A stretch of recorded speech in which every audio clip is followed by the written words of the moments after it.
नमो भगवते वासुदेवाय। श्री शिवाय नमस्तुभ्यम। आप सभी जानते हैं 28 मार्च को पावन गुरुवार का दिन भगवान श्री हरि विष्णु को समर्पित है। तो आज के दिन हम पीले चने की दाल का उपाय न करें, ऐसा तो हो ही नहीं सकता। गुरुवार का दिन भगवान विष्णु, भगवान नारायण को ही समर्पित किया जाता है और चने की दाल का इसमें बहुत महत्व है। चने की दाल का यदि हम 2 दाल का 5 दाल का भी दान करते हैं तो भी इसका पुण्य हमें स्वर्ण दान के बराबर मिलता है। तो कल के दिन सभी गुरुवार के दिन छोटा सा उपाय करें। इस उपाय के फ़ायदे क्या हैं, पहले ये जान लेते हैं। यदि आपके घर में कोई बीमार रहता है या कोई विश है, कोई कामना है, किसी भी मनोकामना की पूर्ति के लिए, या बच्चों का पढ़ाई में मन नहीं लगता है, या कोई भी ऑनलाइन ऑफलाइन वर्क करते हैं, आप घर से जॉब करते हैं, या कहीं पर भी आपकी उन्नति नहीं हो रही है, कई वर्षों से आप नौकरी कर रहे हैं तो आपकी उन्नति नहीं हो रही, तरक्की नहीं हो रही। गुरु ग्रह को मजबूत करने के लिए यदि हमारे जीवन में गुरु ग्रह मजबूत होता है तो हमें कार्यों में सफलता मिलती है, उन्नति मिलती है। तो यह जो उपाय है वह गुरु ग्रह को मजबूत करने के लिए है। यदि जीवन में गुरु ग्रह मजबूत होगा तो हमें किसी भी कार्य में रुकावट नहीं आएगी, जीवन उन्नति की ओर बढ़ेगा। संतान प्राप्ति में दिक्कत आ रही है तब भी आपको लाभ होगा, विवाह में अड़चनें आ रही हैं तब भी आपको लाभ होगा। कुल मिलाकर जो भी कार्य आपका नहीं बन रहा है उसकी पूर्ति के लिए आप इस छोटे से उपाय को कर सकते हैं। आइए उपाय जान लेते हैं। उपाय शुरू करने से पहले आपसे छोटी सी विनती है कि वीडियो को लाइक ज़रूर कर दें।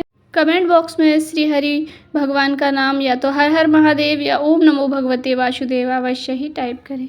तो सबसे पहले आपको क्या करना है, एक छोटा सा पीले कलर का रुमाल लेना है। आप चाहे तो नया ले लीजिए, चाहे तो आप पुराना कोई कपड़ा रखा हो आपके पास पीले कलर का, पर वह धुला हुआ होना चाहिए।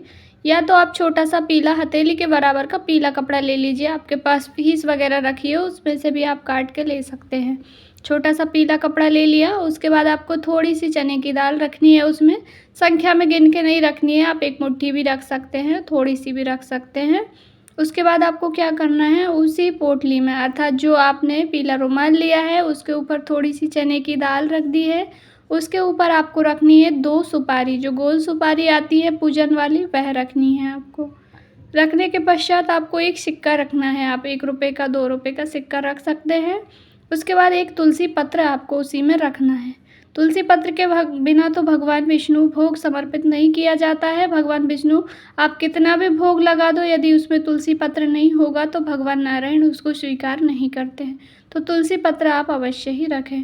सारी सामग्री को रखने के पश्चात उसको आप कलावे से, मोली से, जो लाल धागा होता है उससे बांध सकते हैं, या तो पीले धागे से बांध सकते हैं, या तो कच्चा जो सूत होता है वह हो आपके पास तो उससे बांध सकते हैं।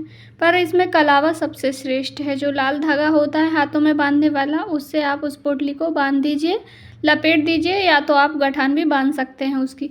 बांधने के पश्चात उस पोटली की आपको पूजन करनी है।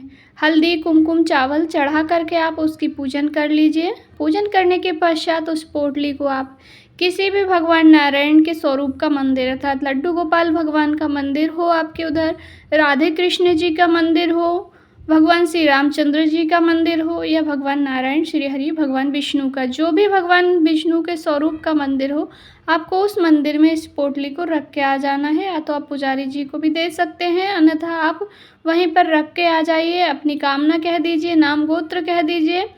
बस इतना ही करना है। यदि कोई भी व्यक्ति घर का एक भी सदस्य यह उपाय कर लेता है तो उसके घर के समस्त क्लेश, दुख, बाधाएं, तकलीफ दूर हो जाती है और भगवान विष्णु का आशीर्वाद प्राप्त होता है, कार्यों में उन्नति होती है। अवश्य ही कीजिएगा, छोटा सा उपाय है।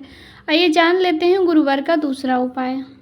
यह उपाय भी भाग्य को चमकाने के लिए है और इस उपाय में आपको महादेव जी की शिवलिंग के पास जा कर के यह उपाय करना है। इसमें आपको क्या करना है, 1 लोटा शुद्ध जल अपने घर का लेना है। अपने घर का जल लेने के पश्चात उसमें थोड़ा सा 1 टुकड़ा गुड़ का डाल लीजिए। उसके बाद आपको थोड़ी सी चने की दाल लेनी है। आप 7 ले सकते हैं, 11 ले सकते हैं, 5, 21 जितनी आप संख्या में ले सकते हैं, ऐसे ही संख्या में लीजिएगा। 7, 11, 21 इस प्रकार की संख्या में आप चने की दाल ले लीजिए। हो सके तो उसको जल से पहले थोड़ी देर के लिए भिगा कर रख दीजिए। गीली दाल आपको ले लेनी है, अन्यथा आप सूखी दाल भी ले करके जा सकते हैं, कोई मना ही नहीं है। एक गोल बाती का घी का दीपक ले करके जाइएगा। और ले जाने के पश्चात आपको भोलेनाथ की शिवलिंग पर सबसे पहले जैसे आप जल समर्पित करते हैं गणेश जी, स्वामी कार्तिकेय, माता सुख सुंदरी, भगवान माता पार्वती का जो हस्त कमल होता है वहाँ पर, फिर जो मटकी बंदी होती है जया विषहरा सांबलीवारी द्रोतली, वहाँ पर अंत में भोलेनाथ की शिवलिंग पर आप समर्पित कर दीजिए, या तो आप शिवलिंग पर भी समर्पित कर सकते हैं। जैसे जल समर्पित करने के पश्चात जो चने की दाल आपने ली है उनको अपने हाथ में ले लीजिए। कटोरी से नहीं समर्पित करना है भगवान को, हमेशा अपने हाथ से ही स्पर्श करके चीज़ें चढ़ाई जाती है, उसका अनुभव कुछ अलग ही होता है।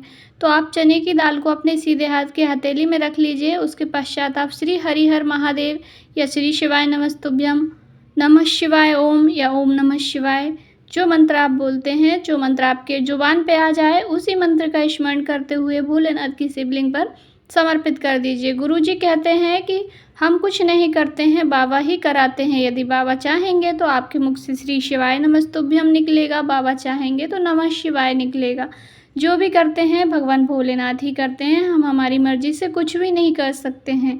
वह चाहते हैं तो हम तिलक पहले लगा देते हैं, बाबा चाहते हैं तो सामग्री वही चढ़वाते हैं अपने हाथों से कि आपको क्या समर्पित पहले करना है। तो इसी प्रकार से आप भोले बन जाइए, बिल्कुल भी छोटे बन जाइए महादेव जी के सामने। हमें कुछ नहीं आता, पूजन भजन नियम, बस दाल समर्पित कर दीजिए, हरिहर महादेव का स्मरण कर लीजिए, अपनी कामना कह दीजिए, जो दीपक लेकर गए हैं उसे आप पहले ही प्रज्वलित कर दीजिए।